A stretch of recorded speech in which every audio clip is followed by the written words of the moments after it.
Brad Morrison walked up Maple Street with the confident stride of a man who believed his secrets were safe. At 45, he'd perfected the art of suburban deception, coaching Little League while sleeping with his best friend's wife, organizing neighborhood barbecues while systematically destroying an innocent man's reputation, playing the concerned friend while orchestrating an 18-month betrayal that had nearly driven David Chen from his home. But as he approached the crowd gathered around the Whitmore house, Brad's confident expression began to falter. Too many people. Too many phones recording. Too many faces turned toward him with expressions that ranged from disgust to anticipation. What's going on? Brad called out, his voice carrying the false concern of someone still playing his role. Robert, I got your text about drama on the street. Everything okay? The silence that greeted him was deafening. David watched from his ruined garden as Brad's eyes swept the scene, Karen in handcuffs, sitting in the back of Martinez's patrol car. Robert standing like a broken man beside his front steps, Mrs. Patterson holding her phone with the satisfied expression of someone who just delivered justice, and nearly 50 neighbors forming a circle around the unfolding drama. Robert. Brad's voice cracked slightly. What's happening, man? Robert looked up at his former best friend with eyes that had aged 20 years in the past hour. What's happening, Brad, is that Mrs. Patterson has been recording everything that happens on this street for 4 years. Brad went very still. David could see the exact moment when understanding hit, the slight widening of his eyes, the unconscious step backward, the way his hand moved to his phone as if he could somehow delete the evidence of his betrayal. I don't know what you're talking about, Brad said, but his voice lacked conviction. Mrs. Patterson stepped forward, her phone held high like a weapon of truth. Would you like me to play the recordings, Bradley? The ones where you and Karen laugh about what a fool Robert is? The ones where you discuss your Tuesday and Thursday schedule? Or perhaps the ones where you help Karen craft lies about David Chen to justify your little affair? The color drained from Brad's face. Around the circle, neighbors began murmuring, some in shock, others in vindication. David realized that several of them had suspected something but had never had proof. Brad, Robert's voice was surprisingly calm. 18 months. 18 months you've been sleeping with my wife while I was traveling, trying to save my marriage. 18 months you've been sitting in my living room, drinking my beer, pretending to be my friend. Brad's mouth opened and closed like a fish gasping for air. Robert, I can explain. Explain what? Robert's composure cracked, and 3 years of suppressed rage finally erupted. Explain how you convinced my wife to destroy David's reputation. So you'd have a reason to comfort her? Explain how you helped her file false police reports to support your fictional harassment story? Explain how you let me blame myself for my marriage falling apart while you were fucking my wife in my bed. The profanity hit the gathered crowd like a physical blow. Children were quickly ushered behind their parents, but no one left. This was the kind of reckoning that people would talk about for decades. Brad looked around desperately, seeking an ally, an escape route, anything that might save him from complete social destruction. His eyes landed on David, and something desperate flickered across his features. You don't understand, Brad said, pointing at David with shaking fingers. He was harassing Karen. She was scared, vulnerable. She needed protection. From what? Martinez interrupted, stepping between Brad and David. From a man who was watering his garden?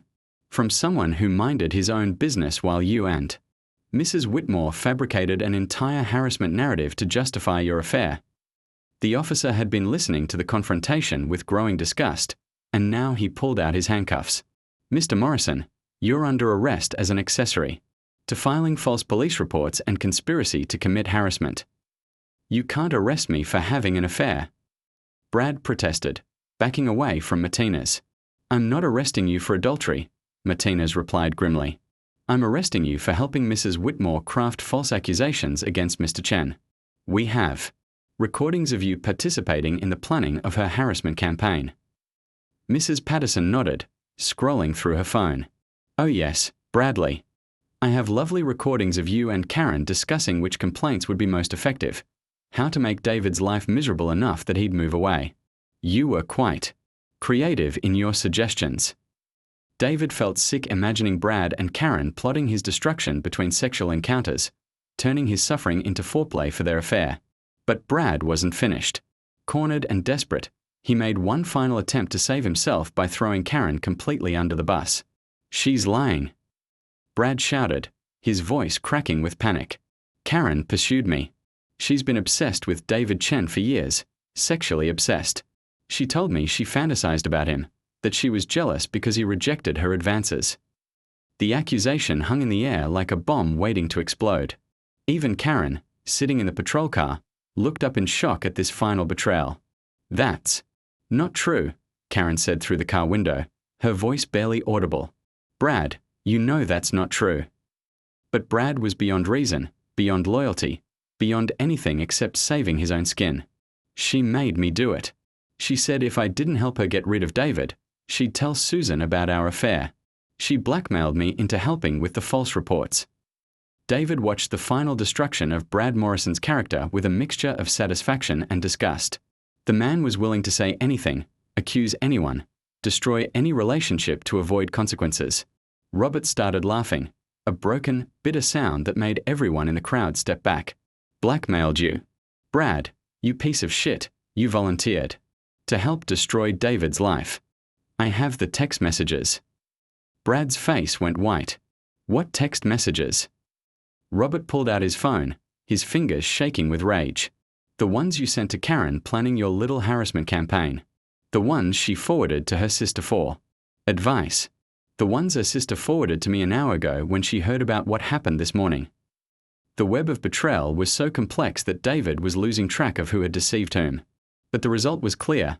Every lie was being exposed, every secret revealed, every manipulation dragged into the harsh light of public scrutiny. Martinez snapped the handcuffs on Brad's wrists. "Mr. Morrison, you have the right to remain silent, and I strongly suggest you exercise that right." But Brad couldn't stop talking, couldn't stop trying to blame everyone else for his choices. "This is insane. It was just an affair. People have affairs all the time.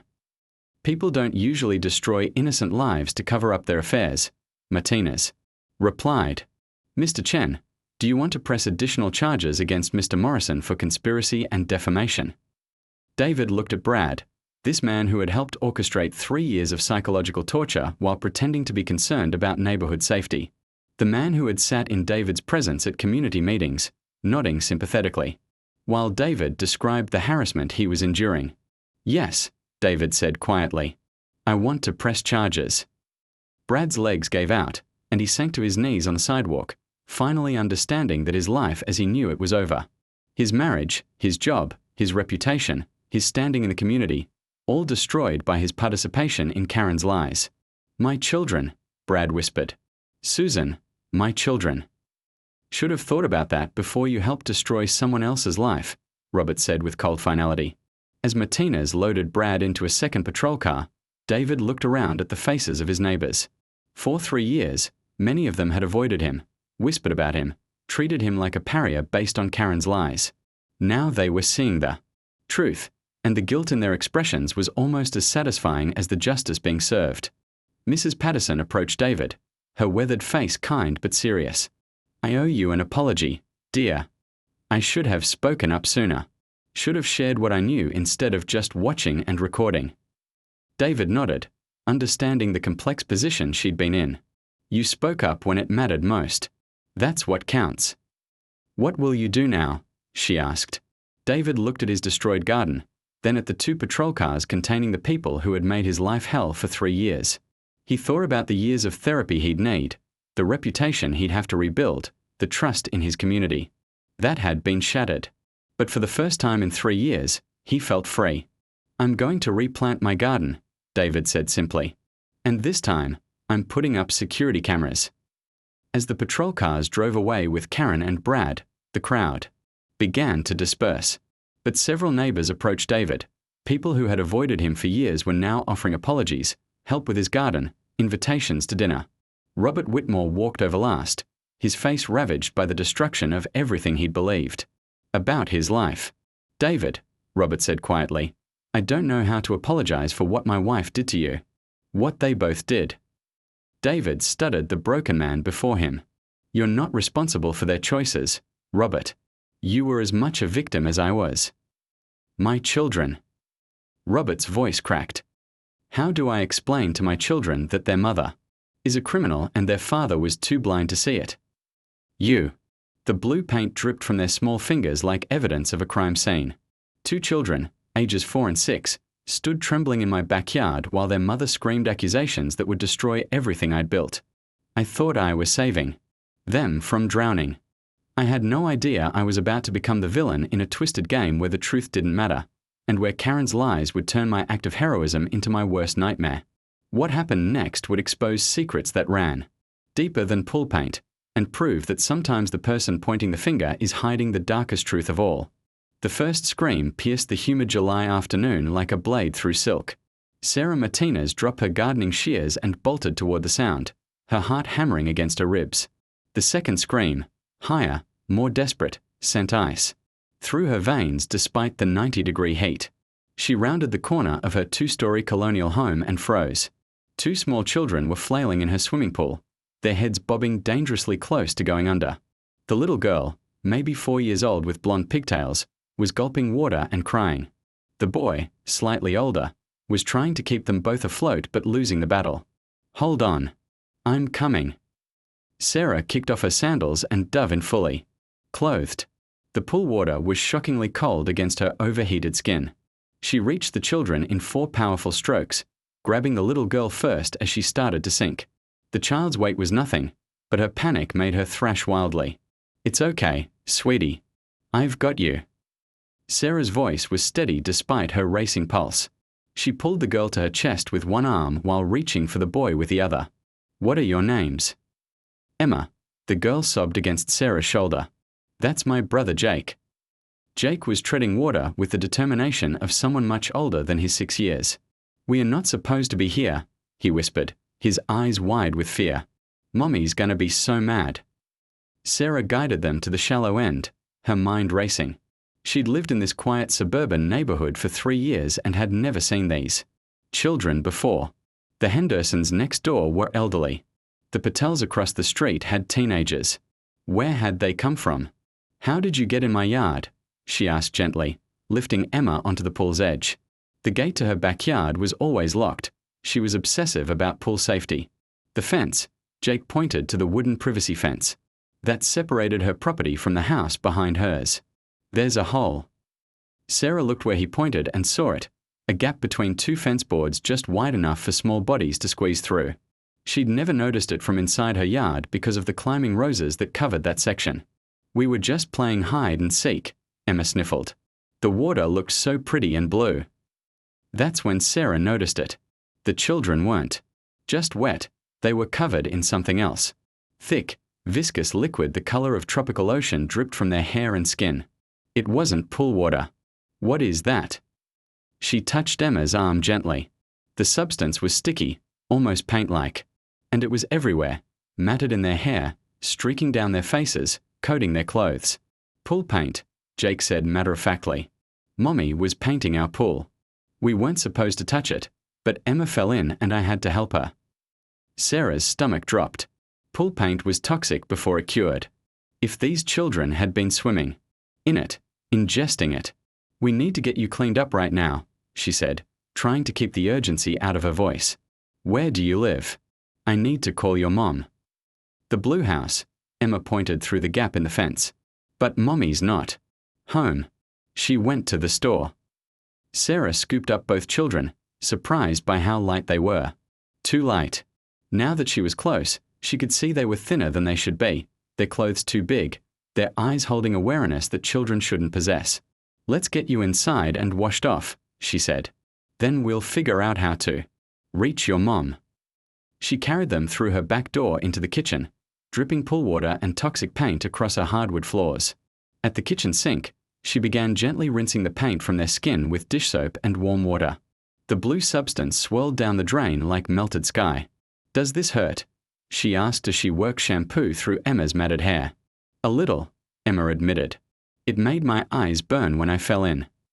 Sarah's hands stilled. Sweetie, how long were you in the paint? I don't know, Jake answered for his sister. A long time. Emma couldn't get out by herself, and I couldn't lift her. That's when we heard your pool and thought maybe we could wash off in there. The logic was heartbreaking. 2 children, covered in toxic paint, had tried to save themselves by swimming in clean water. If Sarah hadn't found them when she did. "It's okay now," she said softly. "You're safe." But even as she said it, something nagged at her. Pool paint took hours to set up enough to be sticky like this. Where had their mother been while they were playing unsupervised around toxic chemicals? She was toweling Jake's hair when the front doorbell rang. Then rang again. Then someone began pounding on the door with enough force to rattle the windows. "Open up. I know you have my children." Sarah's blood turned to ice water. The voice was shrill, angry, and getting louder. "That's Mommy," Emma whispered, fresh tears springing to her eyes. The pounding intensified. "Sarah Martinez. Bring me. My kids right now." Sarah's mind reeled. How did this woman know her name? How did she even know the children were here? "Stay right here," she told Jake and Emma. "Don't move, okay?" She walked to the front door on unsteady legs. Through the peephole, she saw a woman in her 30s with bleached blonde hair and a face twisted with rage. She was flanked by two police officers who looked uncomfortable but official. Sarah opened the door, and the woman immediately pushed past her into the house. "Where are they?" "Emma. Jake." The woman's voice echoed through the foyer. Please calm down," one of the officers said, following her inside. "Let's handle this properly." "I'm Officer Davis," the other policeman said to Sarah. "Are you Sarah Martinez?" "Yes, but I don't understand. You kidnapped my children," the blonde woman screamed, whirling to face Sarah. "I'm Karen Walsh, and you took my babies from my yard." "I didn't kidnap anyone," Sarah said, trying to keep her voice level. "They were drowning in my pool. I pulled them out." "Liar." Karen's face was mottled red with fury. "They were playing safely in my backyard, and you lured them over here." "They were covered in pool paint," Sarah protested. "Toxic paint. They said they fell into your pool while you were at the store." "I was never at any store." Karen spun toward the officers. "She's making that up. She probably put that paint on them herself to cover up what she did." Sarah felt the world tilt sideways. "That's insane. Why would I? Because you're one of those people who can't have kids of your own, so you steal other people's." Karen's voice rose to a shriek. "I've seen you watching them through the fence. You're obsessed with my children." "That's not true," Sarah said, but her voice came out weak, uncertain. She had never even seen these children before today. Officer Davis stepped between them. "We need to see the children to verify they are unharmed." "They're in the kitchen," Sarah said. "I was cleaning the paint off them." The group moved through the house, Karen pushing ahead of everyone else. When they reached the kitchen, Emma and Jake were huddled together by the sink, still wrapped in Sarah's towels. The blue paint residue was everywhere, in the sink, on the counter, streaked across the floor. "My babies." Karen rushed to them, gathering them into her arms. "Are you hurt? Did she hurt you?" "We are okay, Mommy," Jake said quietly. "Sarah helped us. We fell in your paint and couldn't get clean." Karen's grip on them tightened. "No, baby. You were playing in my yard like you always do. This woman took you." Sarah watched in horror as Karen's narrative began to override the children's memories. Emma looked confused, glancing between her mother and Sarah. Jake's jaw set in that stubborn way children get when adults aren't listening. "But we did fall in the paint," he insisted. "It was yucky and sticky and—" "Hush now," Karen cut him off. "You're confused because you're scared. This woman probably gave you that paint to play with so she could trick you into her house." Officer Davis was examining the paint residue in the sink. "This does appear to be pool paint," he said to his partner. "Of course it is." Karen snapped. She probably bought it just for this purpose. She's been planning this. Sarah felt like she was in a nightmare where up was down and black was white. "Officer, you can see the hole in the fence where they came through.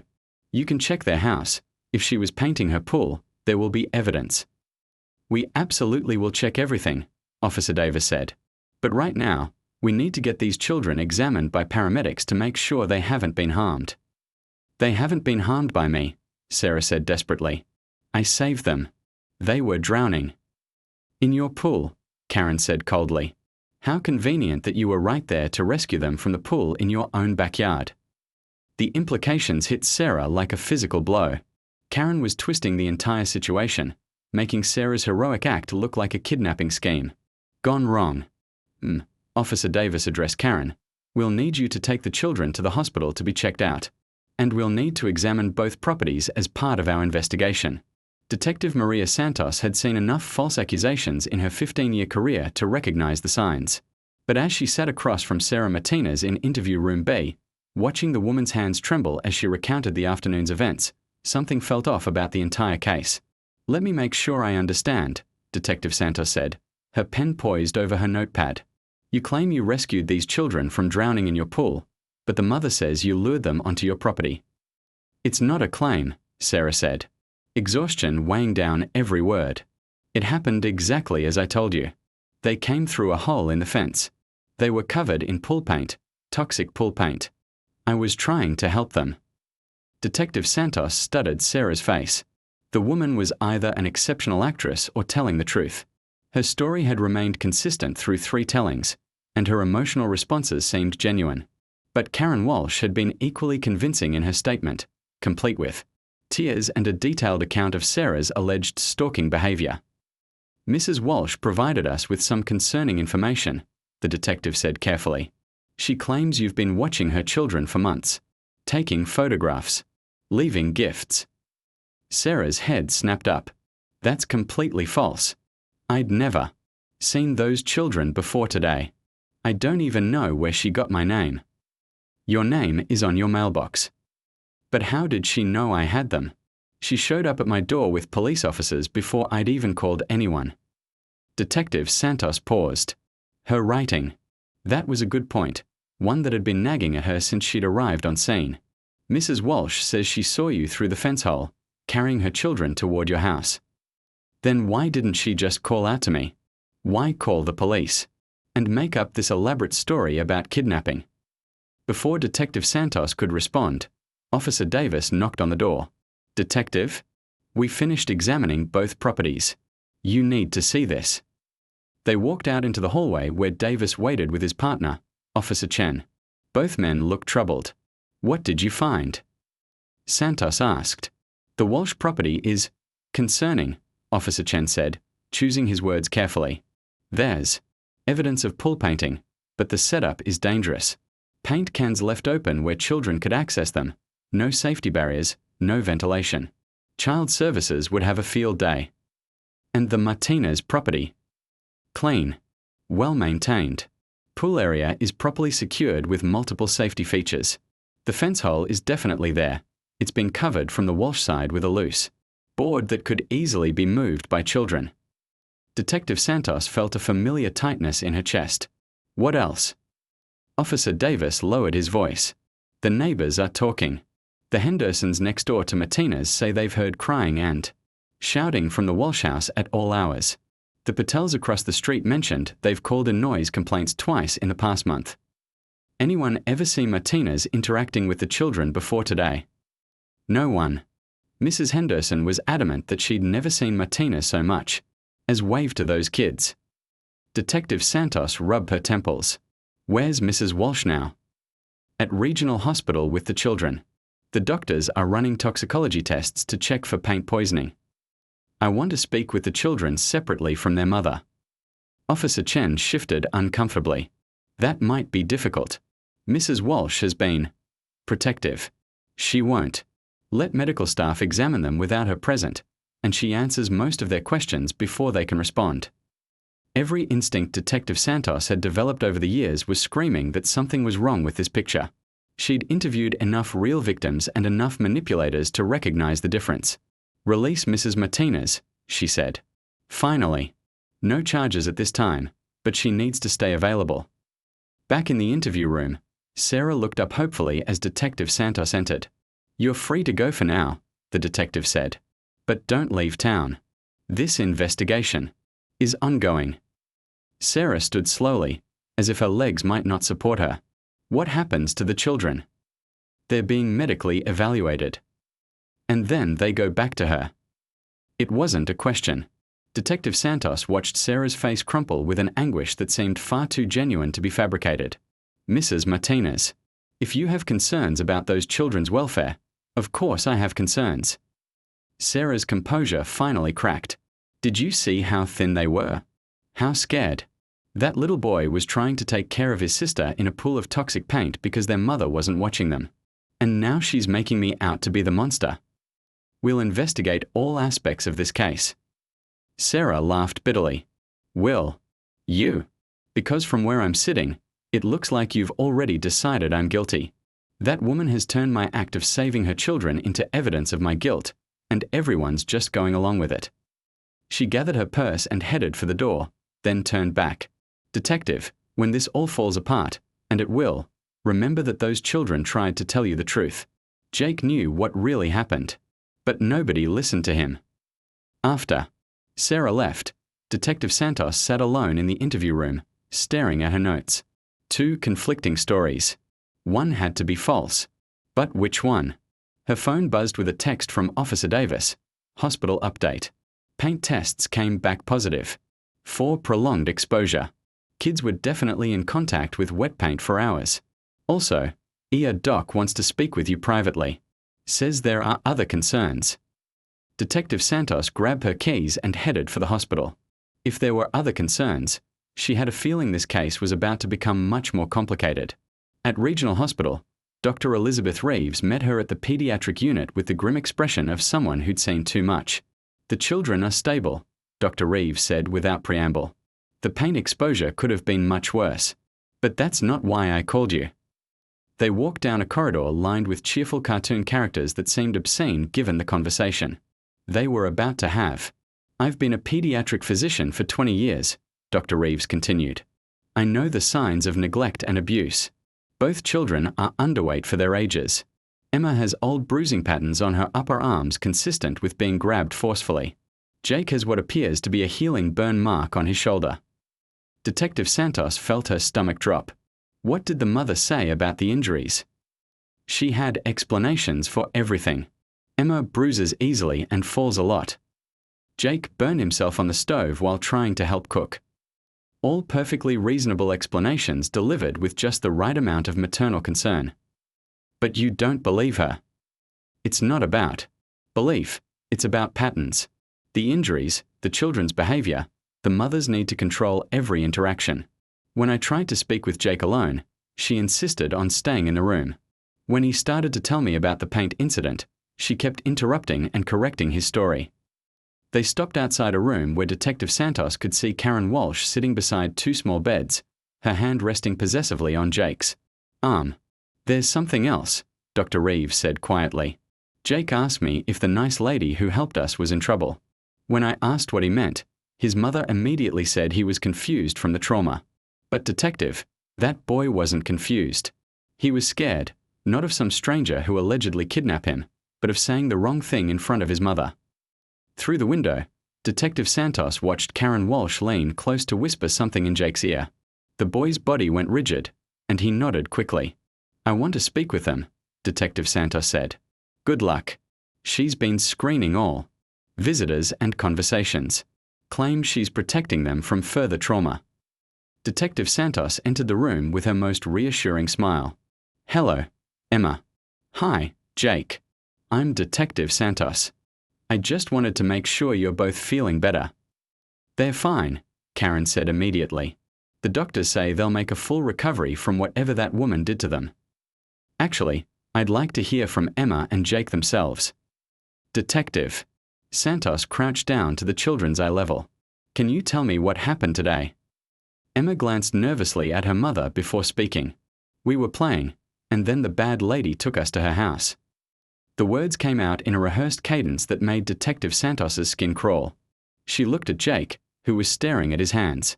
And what about you, Jake? What do you remember? Jake's eyes flickered toward his mother, then back to the detective. Same thing, he said quietly. The lady took us. But as he spoke, his hand moved in a subtle gesture, one finger pointing toward the window, then down. Detective Santos followed the direction and realized he was pointing toward the gap in the fence, visible from their second-story window. Mrs. Walsh, Detective Santos said, standing up. I need to ask you some questions about your pool painting project. Karen's expression hardened slightly. What about it? It seems dangerous to have children around wet pool paint. Where were you when the incident occurred? I was inside making lunch. I told them to stay away from the pool area. But you know how children are. They don't listen. So you were home the entire time? Of course I was home. What kind of mother do you think I am? Detective Santos made a note. That contradicted what the children had initially told Sarah Martinez, that their mother had gone to the store. I'll need to speak with both children. Privately as part of the investigation, she said. Absolutely not. Karen's voice. 3 weeks later, Sarah Martinez stood in the hallway of the county courthouse, surrounded by a crowd of reporters, lawyers, and advocates she'd never imagined would be part of her life. The woman who had been painting her garden in peaceful obscurity was now the focal point of what the media was calling the largest child endangerment conspiracy case in state history. Mrs. Martinez. A reporter thrust a microphone toward her. How does it feel to know that your actions saved not just 2 children, but potentially dozens? Sarah looked through the courthouse windows at the growing crowd outside. Signs reading Justice for Jake and Emma and Heroes Don't Kidnap waved in the morning breeze. It felt surreal. I just want those children to be safe, she said, the same answer she'd given to every reporter for weeks. Detective Santos appeared at her elbow. Sarah, we need to get inside. The hearing starts in 10 minutes. As they pushed through the crowd, Sarah caught sight of a familiar figure near the courthouse steps. Karen Walsh, impeccably dressed in a navy blue suit that screamed wronged mother, was giving an interview to a news crew. Her lawyer, Vincent Marcello, stood beside her with the confident smile of a man who'd never lost a high-profile case. This is a witch hunt, Karen was saying, tears glistening perfectly in her eyes. A conspiracy to destroy a mother's life. Because one disturbed woman couldn't accept that she'd committed a terrible crime. My children have been stolen from me based on lies and coerced testimony. Sarah felt her jaw clench, but Detective Santos guided her past without stopping.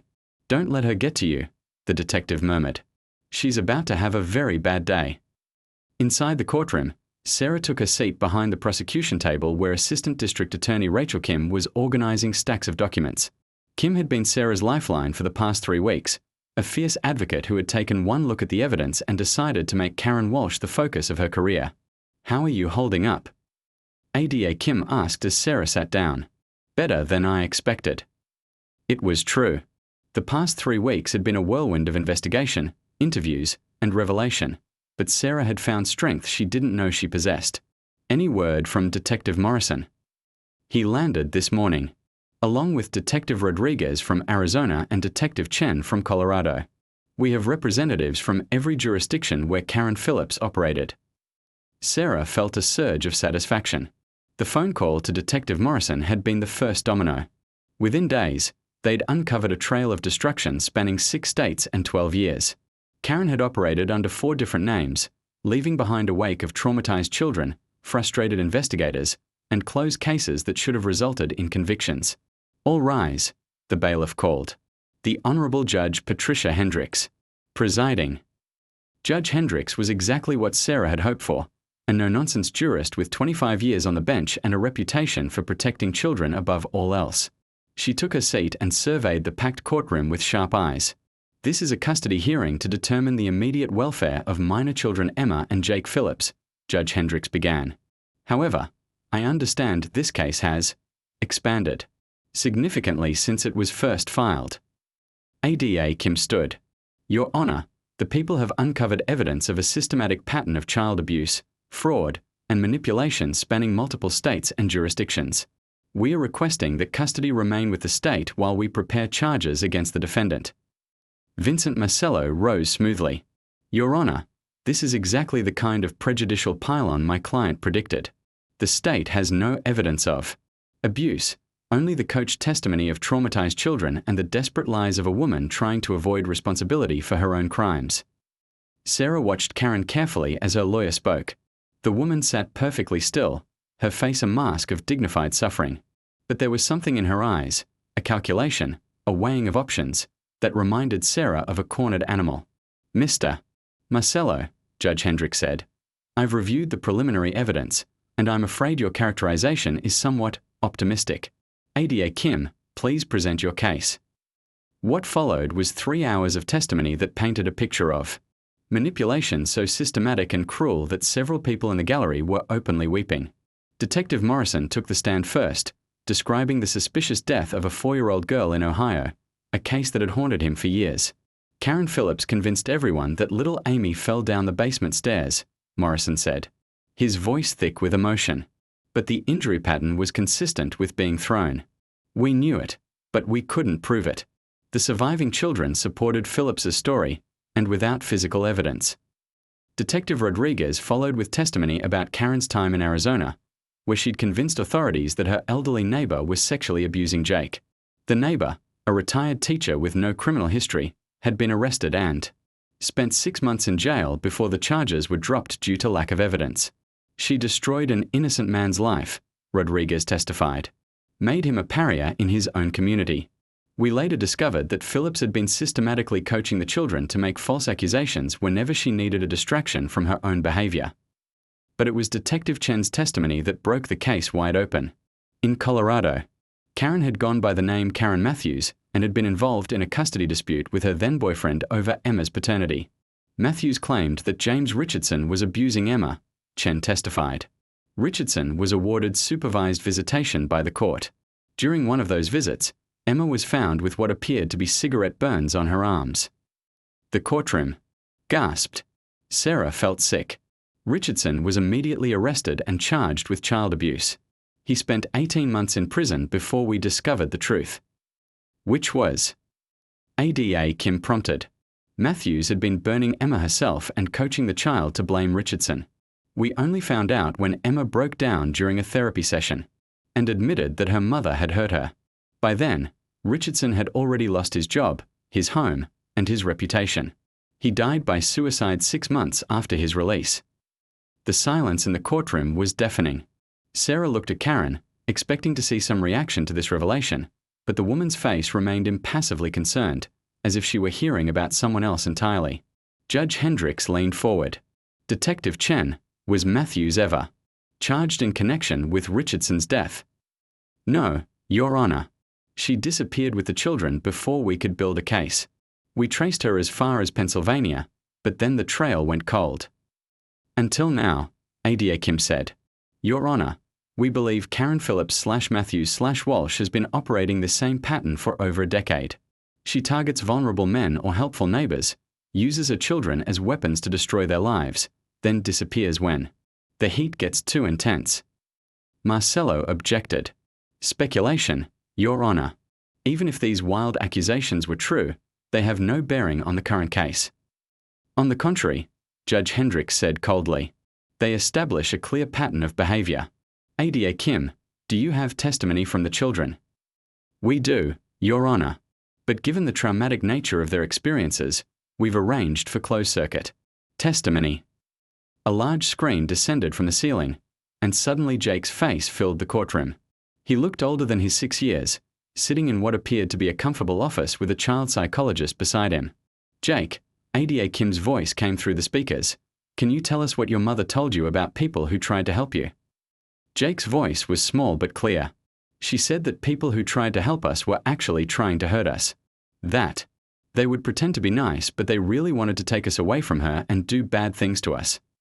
Did she ever tell you what to say if someone asked about injuries or problems at home? She said to always tell them that I fell down or that someone else hurt me. Never to say that Mommy did it, even if she did. Sarah glanced at Karen and saw the first crack in her composure. The woman's hands were clenched in her lap, her knuckles white. Jake, what really happened the day you and Emma ended up at Mrs. Martinez's house? The little boy's voice broke. Mommy was mad because I accidentally broke her favorite cup. She grabbed me and Emma and threw us in the pool paint. It was cold and sticky and it burned our eyes. She said maybe if we were covered in paint, someone would take us away and she wouldn't have to be our mom anymore. Then what happened? She left. Emma was crying and the paint was getting in her mouth. I tried to help her get out, but it was too slippery. That's when we saw the hole in the fence and heard the water next door. We thought maybe we could wash off in the clean water. And Mrs. Martinez. She saved us. She was so nice and gentle, and she was trying to help us get clean. But then Mommy came back and saw we were gone. She told us that if anyone asked, we had to say that Mrs. Martinez took us. That if we didn't say that, something terrible would happen to us. On screen, Jake was crying now. I tried to tell the truth, but Mommy kept looking at me with her scary face. I was afraid she'd hurt Emma if I didn't say what she wanted. The courtroom was completely silent except for the sound of muffled sobs from the gallery. Sarah wiped tears from her own eyes as she watched this brave little boy finally tell the truth that could. 6 months later, Sarah Martinez knelt beside her newly planted rose garden, her hands deep in the rich earth. The climbing roses she'd put in along the back fence were already beginning to bloom, pink and white blossoms that would soon cover the spot where Jake and Emma had squeezed through to escape their nightmare. She'd kept the hole in the fence, not as it was, but transformed into a proper gate with a cheerful yellow sign that read emergency exit, always unlocked. It had become something of a symbol in the neighborhood, a reminder that sometimes salvation came through the smallest openings. Sarah. A small voice called from behind her. She turned to see Emma running across the yard, her blonde hair streaming behind her.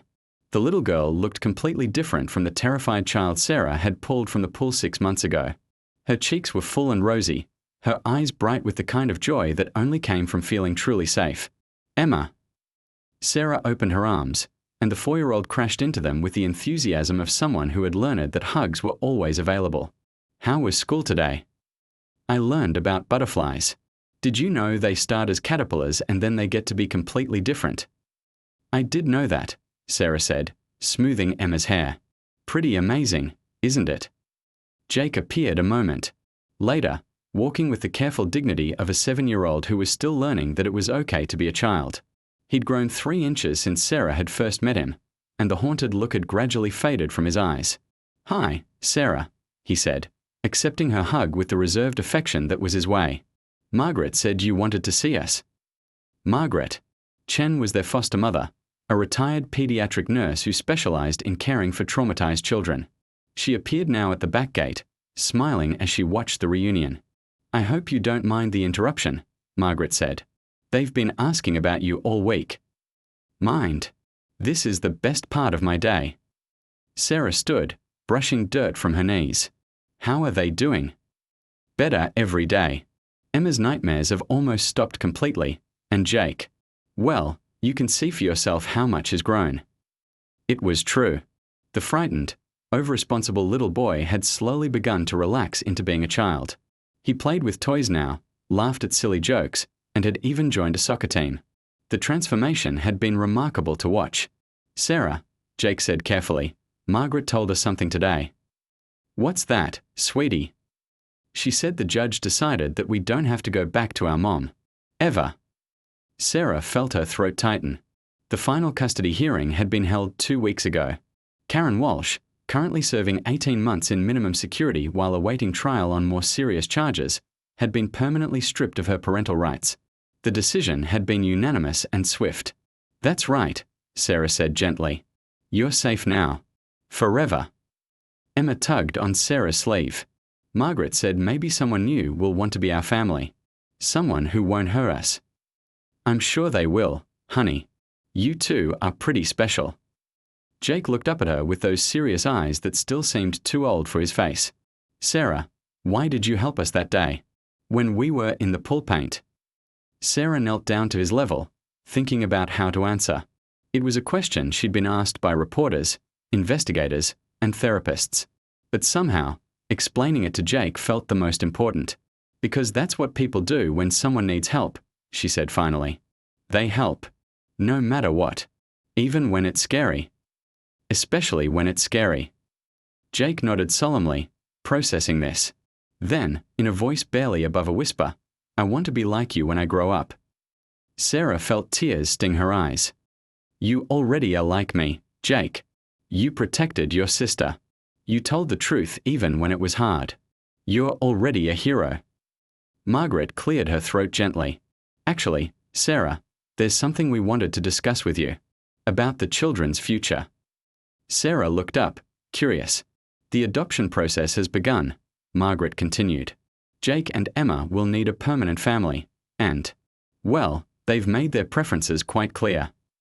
We want you, Emma said simply, as if it were the most obvious thing in the world. We want you to be our mom. Sarah's world tilted sideways.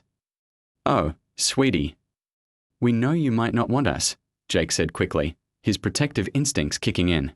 We know we are broken and we have problems and, stop. Sarah's voice was firm but gentle. Don't you ever say you're broken. You're not broken. You're healing. There's a big difference. She looked at Margaret, who was smiling through her own tears. I've been doing this for 20 years, Margaret said quietly. I've never seen children bond with someone the way these two have bonded with you. And honestly, I've never seen someone fight for children the way you fought for them. Sarah thought about the past 6 months, the long process of healing, the legal battles, the slow rebuilding of her life and reputation. She thought about the empty bedrooms in her house, the quiet evenings, the life she'd built for one that suddenly felt too small. It's a big decision, she said carefully. I'd want to make sure it's what you really want. Not just because you're grateful, but because you really want me to be your family. Emma climbed onto Sarah's lap with the confidence of a child who knew she was wanted. We don't want you because you saved us, she said with 4-year-old wisdom. We want you because you love us. And because you make the best chocolate chip cookies, Jake added with a rare grin. Sarah looked at these two remarkable children, who had survived hell and somehow emerged with their capacity for love intact. She thought about Karen Walsh, currently sitting in a cell and probably still convinced that she was the victim in this story. She thought about all the children who had suffered in silence, all the people who had looked the other way, all the times the system had failed. But mostly, she thought about the moment she'd heard that first scream and had run toward it instead of away from it. Sometimes heroism wasn't about grand gestures or perfect timing. Sometimes it was just about showing up when someone needed you to show up. Well, she said, her voice thick with emotion, I guess we should start talking about turning my office into bedrooms. The children erupted in cheers, and suddenly Sarah was buried under hugs and kisses and excited chatter about room colors and bunk beds and whether they could get a dog. As the sun set over the backyard where it all began, Sarah Martinez looked at her new family and realized that Karen Walsh had been wrong about one crucial thing. She hadn't destroyed Sarah's life. She'd given her a completely different one that was messier and more complicated and more challenging than anything Sarah had ever imagined. It was also more beautiful than she'd ever dreamed possible. 3 months later, Sarah stood in the same courthouse where Karen's lies had been exposed, this time wearing a blue dress and holding adoption papers. Jake wore a little suit that made him look impossibly grown up, while Emma twirled in a yellow sundress that made her look like a small sunbeam. Judge Hendricks smiled down at them from her bench, the same stern jurist who had seen through Karen's manipulation now beaming with genuine joy. Sarah Martinez, she said formally, do you promise to love, protect, and care for Emma and Jake? Phillips as if they were born to you. I do, Sarah said, her voice clear and strong. Emma and Jake, do you choose Sarah Martinez to be your mother? Yes. Emma shouted, causing laughter to ripple through the gallery. Yes, Your Honor, Jake said more quietly, but with absolute certainty. Then by the power vested in me by the State of Pennsylvania, I hereby declare this adoption final and complete. Congratulations to the Martinez family. The gavel came down, but this time it sounded like music. As they left the courthouse, Sarah noticed a familiar figure standing by the steps. Detective Santos, now retired but still keeping tabs on the children she'd helped save, waited with a small wrap gift. Congratulations, she said, embracing Sarah. How does it feel to be a mom? Sarah looked at Jake and Emma, who were racing ahead toward the car, their laughter echoing off the courthouse walls. Terrifying, she admitted. And absolutely perfect. Detective Santos handed her the gift. From all of us who worked the case, we wanted you to have something to remember this day. Sarah unwrapped it to find a small silver frame containing a photo she'd never seen before, herself on that first day, dripping wet and holding both children in her pool, her face a mask of fierce protection. Someone had taken it from the police footage, and below it was engraved, "Sometimes heroes wear garden gloves." Santos, Sarah said, her voice thick, I need you to know something. I never wanted to be a hero. I just wanted to help 2 kids who were drowning. I know, Detective Santos said softly. That's what made you the right person to save them. As they drove home, really home, now, Emma fell asleep in her car seat, clutching a small stuffed butterfly. Jake stayed awake, watching the familiar neighborhoods roll by. Sarah, he said as they pulled into their driveway. Yes, sweetie. Do you think our birth mom will ever understand what she did wrong? Sarah considered the question carefully. Karen Walsh was currently serving her sentence and would face more serious charges next year. Reports from the prison suggested she spent most of her time writing letters to anyone who would listen, maintaining her innocence and blaming everyone else for her situation. I don't know, Sarah said honestly. Some people can't see past their own pain.